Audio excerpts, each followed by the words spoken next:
নমস্কার, আজ আমি তোমাদের আমের তেল আচার বা আম তেল বানিয়ে দেখাবো। এর জন্য আমি দুটো আম কিছুটা খোসা সমেত আর কিছুটা খোসা ছাড়িয়ে স্লাইস করে নিয়েছি। আর নিয়েছি সাদা লবণ, বিট লবণ ও হলুদের গুঁড়ো। এবারে আমগুলো আমি ভালো করে মেখে রোদে শুকনো করে নেব। এখানে ওভেনের উপরে একটা প্যান বসিয়ে 1 চামচ কালো জিরে, 1 চামচ চন্দনী আমি ভালো করে ভেজে নিলাম। আর একটা প্যান বসিয়ে এর মধ্যে দিয়ে দিচ্ছি 500 গ্রাম সর্ষের তেল। আর দিয়ে দিচ্ছি 1 মুঠো শুকনো লঙ্কা। এটাকে নেড়ে চেড়ে ভালো করে গরম করে নেব।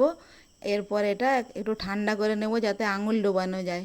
আর এখানে নিয়ে নিচ্ছি শুকনো করা আমগুলো আর এটা কাঁচের জার।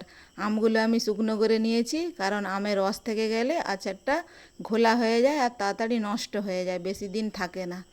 এবার আমি জারের মধ্যে কিছুটা তেল দিয়ে দিলাম আর এতে সব আমটা আমি ভরে দিচ্ছি।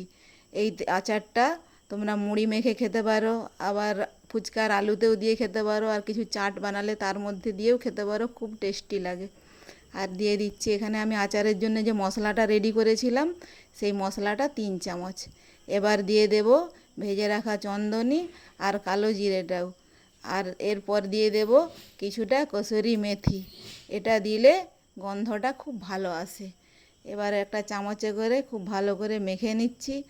এরপর আমি তেলের উপরে যে লঙ্কাগুলো দিয়েছিলাম লঙ্কাগুলো দিয়ে দেব আর কিছুটা তেলও এর মধ্যে দিয়ে দেব। এটাকে এবার চামচে করে ভালো করে মেখে নিতে হবে যাতে মশলা শুকনো না থেকে যায়। এরপর প্যানে যে বাকি তেলটা আছে এটাও আমি এর মধ্যে দিয়ে দিলাম, দিয়ে ঢাকনা ঢেকে কয়েকদিন আমি রোদে দেব। রোদে দেওয়া হয়ে গেলেই রেডি আমের তেল আচার বা আম তেল।